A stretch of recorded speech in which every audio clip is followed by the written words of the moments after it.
Olá pessoal, tudo bem? Eu sou a Carmen do blog Que Vida do Mundo e hoje eu venho comentar uma peça de teatro com vocês. Fazia muito tempo que eu não trazia peça de teatro aqui, nem lembro qual foi a última. Eu sei que eu fiz sobre o Rinoceronte, Esperando Godot, não lembro se eu fiz sobre outra. Mas vocês já viram no título que eu vou falar de As Três Irmãs do Tchekhov. Aqui eu tenho também contos nessa edição, né? Metade aqui é contos, então não se assuste que a peça é bem pequena. Eu não li os contos ainda, eu vou ler em outro momento, não estava afim. Eu li só a peça. Quem viu meu vídeo de leituras do mês, né, de janeiro, eu disse que eu faria um vídeo só sobre essa peça, porque eu quero comentar algumas coisas que me parecem interessantes. Lá eu já adiantei um pouco do enredo dessa peça. Aqui são três irmãs do título, Masha, Olga e Irina. A gente está na Rússia do século XIX. Essa peça foi publicada em 1900. Tchekhov, ele morreu acho que em 1904, mais ou menos, no comecinho da década de 1900. Só que pouco importa em que momento, em que contexto histórico estamos aqui.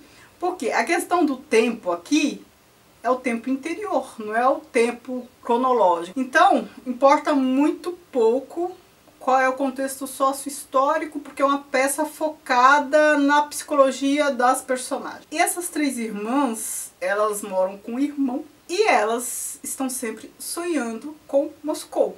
Elas idealizam Moscou, elas foram felizes em Moscou, elas cresceram em Moscou e têm Moscou assim como se fosse um paraíso terrestre, sabe? E elas estão sempre lembrando de Moscou, falando que devem voltar para lá. Que o ideal é voltar para lá, mas ninguém toma atitude. O irmão delas, no comecinho da peça, é noivo da Natasha. Depois se casa, né, porque passa tempos. São 4 atos, entre um ato e outro, né, tem passagem do tempo. Só não tem passagem do discurso, o discurso é sempre o mesmo. Depois ele se casa com a Natasha. E as irmãs, lacônicas, melancólicas, depressivas até, por que não? E estão sempre querendo voltar para Moscou, estão sempre infelizes, estão sempre desejando, estão sempre passivas. A passividade nesta peça é algo assim palpável, concreta, porque elas desejam, a gente percebe desejo de ter uma vida melhor, mas ninguém faz nada para sair da vida que tem. Dá uma certa agonia. Eu não fiquei agoniada agora eu só me diverti porque eu já vi a montagem dessa peça.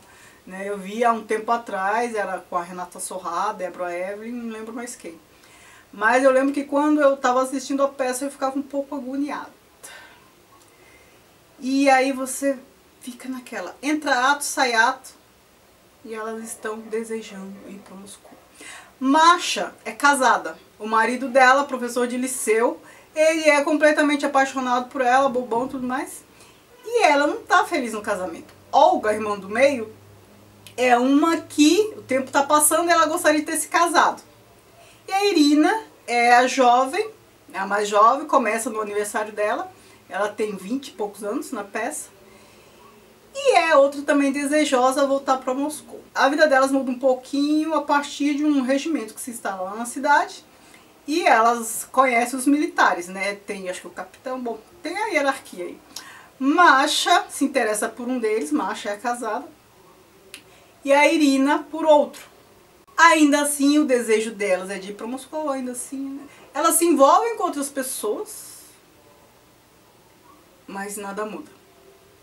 E quando parece que alguma coisa vai mudar, não vai mudar mais. É claro que Moscou aqui, ela tem uma simbologia idealizada, é o paraíso para elas, é o lugar oposto ao lugar que elas estão, ou seja, o lugar onde elas vão ser felizes, porque já foram felizes e não estão sendo felizes agora. Claro que elas estão super valorizando Moscou. Se elas chegassem em Moscou, perceberiam que não seria nada daquilo. Perceberiam que o problema não está fora delas, o problema está nelas. Para onde elas forem, elas vão se carregar. E é isso que elas não percebem, e ficam idealizando Moscou. Uma coisa interessante entre esses personagens todos é que parece que um não escuta o outro. Então eles estão sempre desejosos, sempre chorosas, né? Mais as mulheres.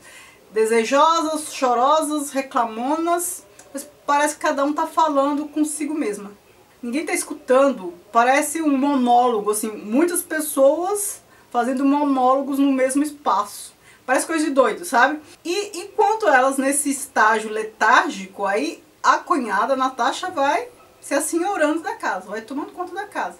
Chega um ponto que o irmão delas vende a casa. Só que a casa é de todos. E assim, ela se abala um pouco. Fala, mas eu não preciso disso mesmo e tal. Nada abala essas criaturas. Elas vivem num estado de inércia. Inércia não é ficar parado, hein? Né? Vamos lembrar lá da física. A inércia é uma situação em que a pessoa tende a continuar a fazer o que está fazendo. Se ela está caminhando, ela vai continuar caminhando. Se ela está parada, ela vai continuar parada. Se ela estiver comendo, ela vai continuar comendo. É uma falta de mudança de status. Então elas são inertes, assim, elas não mudam. Estão sempre reclamando das mesmas coisas. A gente percebe uma solidão em conjunto ali, que é uma coisa assim, também quase palpável. Entra um, sai outro na vida delas, nada muda. Quando há uma perspectiva de mudança também não acontece. E uma coisa que vocês podem prestar atenção, que é muito curioso, que reforça essa ideia de inércia, é que as frases são repetidas. É preciso trabalhar, é preciso trabalhar, é preciso trabalhar. Então a mesma pessoa fala 2 ou 3 vezes. Vamos a Moscou, vamos a Moscou, vamos a Moscou. Vocês percebem a palavra descolada da ação. Verbalmente tem um impulso à ação, mas não saem do lugar. E essa repetição também reforça a ideia de inércia, que é ficar continuando com a mesma coisa, mas nada sai do lugar.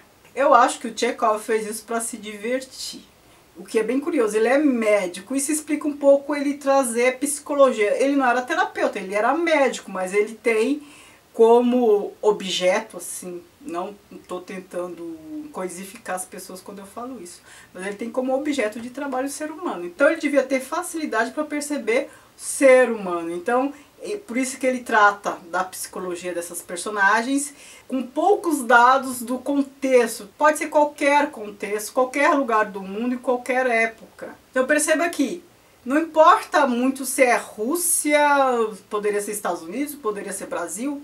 Ele está falando de conflitos, necessidades humanas. Também não importa se é século XVII, XVIII, XIX, XX, que isso também não mudaria. Eu sou capaz de apostar com vocês que vocês conhecem pessoas assim. Aqui, como aparece na peça, parece caricato, porque a gente tem um recorte do estado emocional dessas pessoas, né? Por mais que a gente saiba que passou o tempo, a gente vê de maneira mais nivelada. A gente pula de um ato 1 para o ato 2 e tudo mais. E na vida cotidiana, principalmente hoje em dia, que a gente tem muitos estímulos, a gente está sempre em movimento, a gente tem a sensação que elas estão paradas. Mas não, elas não estão paradas. Não nesse sentido que eu estou falando agora. Elas não agem para realizar sonhos, mas elas não estão necessariamente paradas. Elas trabalham, elas fazem outras coisas. O desejo delas está inerte e não há ação para a realização desse desejo. Este é o problema. E se a gente pensar dessa forma, a gente percebe que no cotidiano a gente conhece um monte de gente assim. Aqui parece caricato, mas não é. Se você prestar atenção, você vai ver que tem gente arrastando o relacionamento amoroso e não resolve. Ou o trabalho que não agrada e arrasta. E às vezes a pessoa, eu conheço gente que arrasta tudo na vida, em todos os âmbitos, relacionamento amoroso, família, trabalho. Elas ficam sempre sonhando, apenas sonhando. Desejar é normal, desejar as coisas, mas desejar muito e não fazer nada para alcançar parece um pouco problemático, como surge aqui. Até mesmo a gente, se a gente olhar em algum momento da vida, a gente arrastou demais uma situação que a gente já percebeu que era problemática, já quis mudar, mas não fez nada para mudar. O problema não é estar numa situação complicada, o problema não é desejar demais outras coisas. O problema é se perceber numa situação complicada, desejar demais outras coisas e não se mover para realizar. Isso que é complicado e isso é muito comum. A gente tem dificuldade. Aí as pessoas falam, ah, mas mudar é difícil. E continuar como está é fácil? Então o Chekhov trouxe aqui essas 3 irmãs nessa situação de espera, a espera de um personagem para mudar a vida, a espera, sei lá, de intervenção divina. São personagens que ficam esperando que a vida mude sem que elas tenham que fazer alguma coisa. Elas ficam à espera de um personagem, ficam à espera de, sei lá, intervenção divina. Eu conheço muita gente que é assim. Essa peça me fez lembrar Esperando Godot também, né? Tem esse tema da espera, do tempo de espera. E me fez lembrar os filmes do Antonioni, no outro aspecto, não necessariamente a espera, mas a questão da comunicação, de pessoas que não se comunicam, estão ali convivendo, mas estão sozinhas, isoladas, embora compartilhem a vida com outra pessoa, o que é também assustador. É uma peça bem atual porque fala de conflitos humanos, desejos, né? E também de sofrimento. É uma solidão, é uma espera, é uma falta de comunicação, é um sofrimento. Chega um momento aqui no fim que a Irina fala assim, vai chegar o momento em que esse sofrimento vai acabar, vai chegar o momento que a gente vai entender a razão de tudo isso. Então assim, é uma busca assim, existencial, porque estamos aqui nesta condição, mas elas também não fazem nada para mudar.